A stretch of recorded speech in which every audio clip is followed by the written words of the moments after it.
Alabama education leaders are warning that rising costs could soon hit school employees directly. State Superintendent Dr. Eric Mackey says higher insurance premiums or copays, they may be coming, while school systems are also facing millions in technology and textbook needs. First, let's hear from you. Tonight, we're asking, what should Alabama schools prioritize when it comes to costs? Scan the QR code right there on your screen to vote. In the meantime, here's ABC 3340's Austin Pratt with more. Ashanti, the State Department of Education is proposing no new funded positions. Again, that's for the second year in a row. But that doesn't mean costs are staying flat. From health insurance to computers, even textbooks, education leaders say the price tag just keeps growing.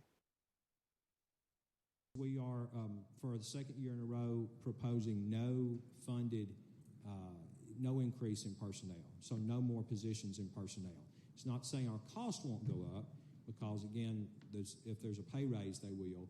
But we are, for the second year, telling the legislature we don't want any more personnel funded. As Alabama starts building its next education budget, Dr. Mackey says money will be tight. His goal is to send as much of it as possible directly to local school systems. But one of the biggest pressures could land directly on school employees. As healthcare costs climb, Dr. Mackey says the current insurance plan may not be sustainable without changes. But I think that there will have to be some plan changes in the near future. And by plan changes, what I mean is either the co-pays would change or premiums would change, or some combination of those two things would have to change, because the costs are just, the healthcare costs are so high.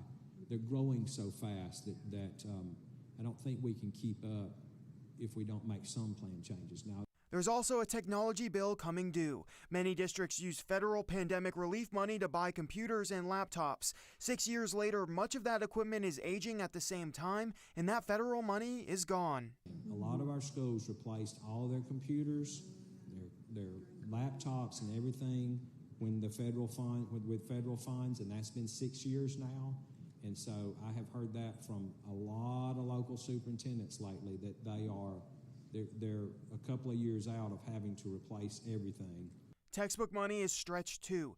Dr. Mackey says many districts are still catching up, including some buying science books from a curriculum change 3 years ago. And they went for years and didn't update, and then we had to get back on schedule, and there was just no way to do it except put science and social studies back to back.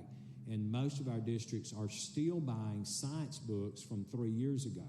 There is one pressure the department won't have to absorb: the upcoming 2% pay raise. Lawmakers provided the money to cover it. So October 1, there'll be a 2% pay raise for all state employees. The legislature did give us the money to fund the pay raise, which is that's a huge win. Some of you may not remember, I've talked about this, I know, in the past, but there were many years, like 5 years in a row, that the legislature passed raises for state employees, but did not give us the money to cover the raise. Now, the budget process is still early. The department must submit its request by November 1st.